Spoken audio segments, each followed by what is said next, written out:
It's finally on Switch. Woohoo! I've been waiting for this day for a while now. Hello again, I am Blunty. This is Dauntless. If you haven't come across it before, it is a free-to-play action RPG, multi-platform, cross-platform, boss fight-based loot chase game where you and up to 3 other players team up to slay big, bad, gruesome monsters. I've spoken about it a few times before here on the main YouTube channel, and I've streamed it more than a few times over on Twitch, and today the multi-platform quest is finally complete. PC, Xbox, PS4, and with the last to join the party, Nintendo Switch. It started life on PC in early access, which is where I discovered it. A little over 6 months ago, it landed on Xbox One and PlayStation 4, and today, as announced on Nintendo's Indie World livestream this morning, it finally lands on Switch. Alongside its arrival on Switch is a significant new patch, bringing with it a bunch of refinements to the UI, a brand new behemoth, and another new challenge game mode. Regular viewers around here will have also seen Dauntless several times over the last year or so, in various videos where I test, review, benchmark, or compare PC and GPU hardware. And on said videos where I forget to label it explicitly, I always get the comments, "What was that?" I did a video about it when I first started playing it. I did another one when it hit the Fat Boy consoles, and now, on Switch, I'm making another video about it. So that should tell you something about how I feel about this game. I have been playing it since mid-May 2018 when it was still in early access on PC. The game has changed a fair bit since then, mostly in the UI, the progression systems, new weapons, new armors, completely overhauled quest and bounty system.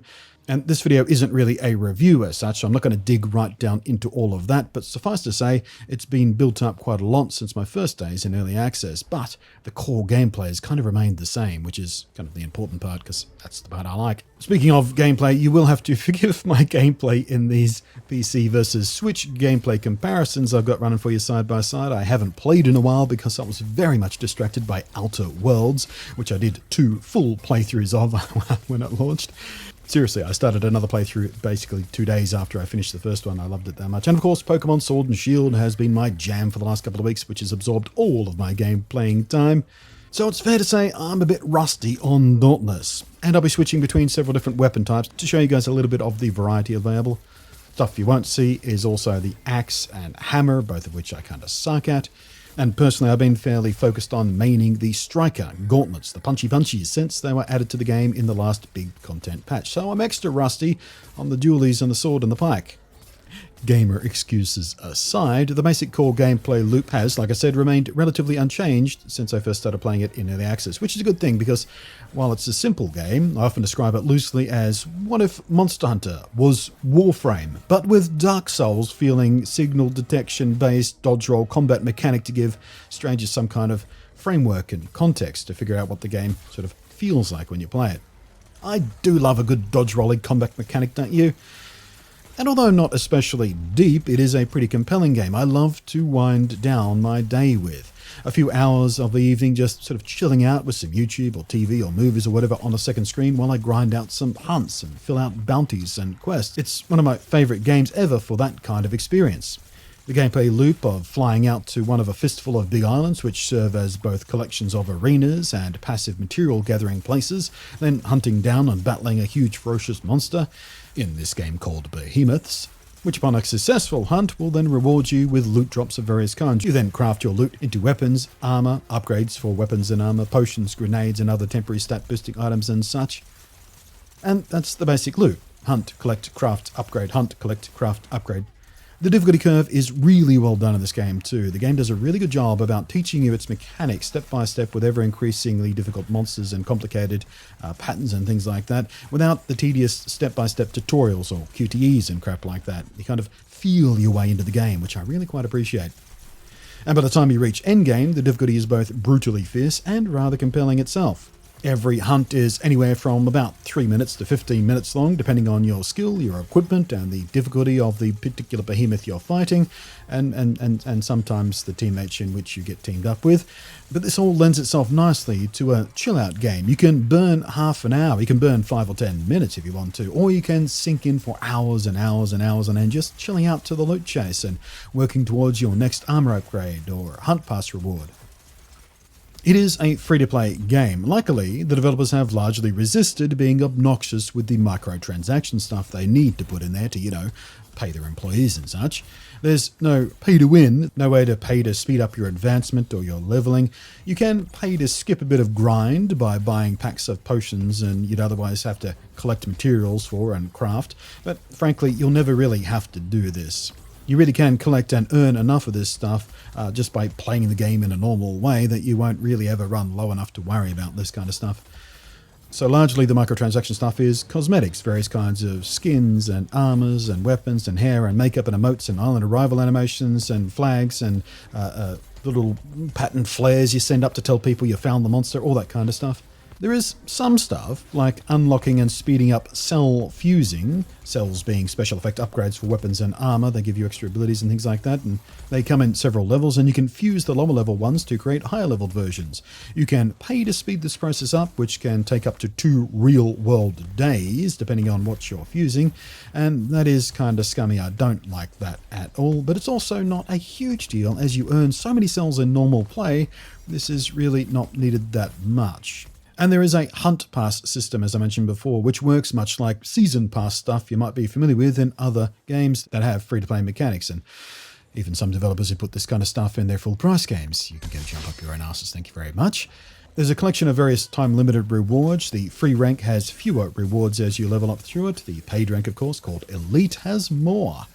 I've paid for a few of these Elite Hunt Passes since they brought this system in. The cosmetics and stuff are usually pretty damn attractive. Their art team, led by Katie DeSalsa, who was previously senior concept artist at Riot Games and is responsible for iconic fan favorite characters like League of Legends Jinx, is spectacularly talented. I am furious with jealousy of her talent, and the design work that she does for every Hunt Pass season's themes is often stunningly elegant and detailed. And frankly, I've played so much Dauntless, I'm more than happy to throw money at the devs every 50 days or so for their work, and this is how free-to-play games should work. No skeevy, manipulative horse scrap, just content so nice you want to pay them for it.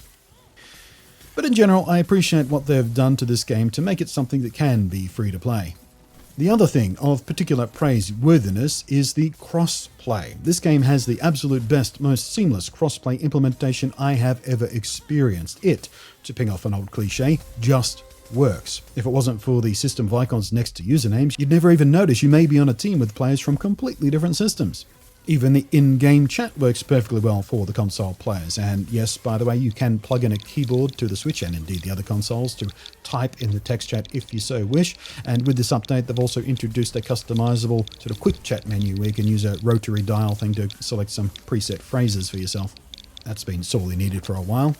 But coming to the Switch is just kind of perfect for Dauntless, because not only does cross-play work perfectly with other players, you can move yourself between platforms utterly seamlessly. There's no account transfer, no messing with syncing or anything like that. It just works invisibly. I can shut down Dauntless on my PC, pick up my Switch, and I am immediately precisely where I left off. It is gloriously seamless. And this is why I've been waiting for it on the Switch, as while I'm hardly going to stop playing on my PC where I have the best frame rates, the best visuals, the best resolution, I've been waiting for the Switch port so I can play handheld, not just while traveling, given I have a good enough Wi-Fi connection wherever I am, because it is of course an online game, but mostly so I can curl up in bed in the evening and watch the big TV and do my chill-out hunt thing. This, plus the previously mentioned seamless crossplay stuff, plays right into what I love most about the Switch. Not just for its excellent exclusives, and there's more than enough exclusive on this to make it worth owning in its own right, but more and more for cross-platform console stuff, I choose the Switch.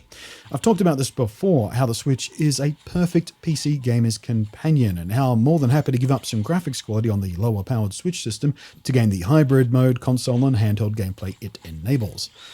I mean, one always gives up graphical fidelity and often frame rate performance when playing at a console anyway versus a good PC, so if I'm already making that sacrifice, why wouldn't I just make a little slightly further sacrifice and then gain the Switch's other unparalleled, unmatched benefits over the other consoles?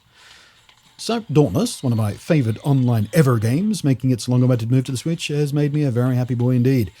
Now, I've been showing you, of course, some side-by-side gameplay of PC, in the maxed-out epic graphics level, of course, next to the Switch version, so you can make some comparisons about the visual sacrifices for yourself. And I'm not even going to label them, because frankly, if you can't tell which is which, well, either it doesn't matter, or your vision might be too bad to read any text I put on the screen anyway. Make an appointment with your optometrist, please. As for gameplay, I play using a controller, even on the PC. Part of this is often I find a controller more natural feeling for third-person action games presented like this, and part of it was certainly in anticipation for the Switch version, because we've known this has been coming for quite some time. Anyway, Dauntless on Switch, or indeed PC with a controller, Xbox and PlayStation all feel basically exactly the same. Combat controls are laid out the same positionally, regardless of labeling on the controller, because as many of us are painfully aware, Xbox and Nintendo flipped A, B, and X and Y buttons when compared to each other on the controllers, which is infuriating when switching between the two systems. The only exception in this port is the A and B buttons in the menu and UI interfaces, where they have indeed kept it as A for confirm and B for back, which has absolutely already caught me out a few times, as these are again positionally flipped from the A and B buttons on the Xbox controller I used to play on PC, where A is confirm and B is back, but the buttons are in the opposite position and it drives me insane. Oh well. As you'd expect, and as you've been seeing, there is a noticeable visual downgrade on the Switch. I'm not going to break down everything here and what's different and why and how and all that sort of stuff, but suffice to say, I won't commonly be leaving the PC version for the Switch version when it comes to big screen play. Aside from how it looks, the frame rate is a bit all over the place, I'm afraid to say. Looking at my footage frame by frame, it's pretty clear it is not locked to 30 frames a second as I had anticipated it being. Instead, it seems they're using a variable frame rate, and it never really gets to 60 FPS from what I saw in my quick frame by frame examination of my footage here, but perhaps it approaches 45 FPS from time to time. The frame pacing needs work on this version of the game. Being able to reliably time your input is kind of vital in this game, especially for the dodge rolls and their accompanying invulnerability frames. I really would have rather they just have nailed it to 30 FPS than try and do it this way. Handheld mode though, a combination of the smaller screen, the 720p resolution, and whatever other adjustments they made means the game surprisingly looks and feels a bit better here overall. Which is great news for me, as this is of course my intended playstyle for this game on this platform. In handheld mode, I felt like I saw fewer frame drops, and the frame rate felt more consistent overall, and the very nature of the smaller screen means it didn't look nearly as soft as it did on my desktop monitor, especially compared to what I'm used to seeing the game look like on that same monitor.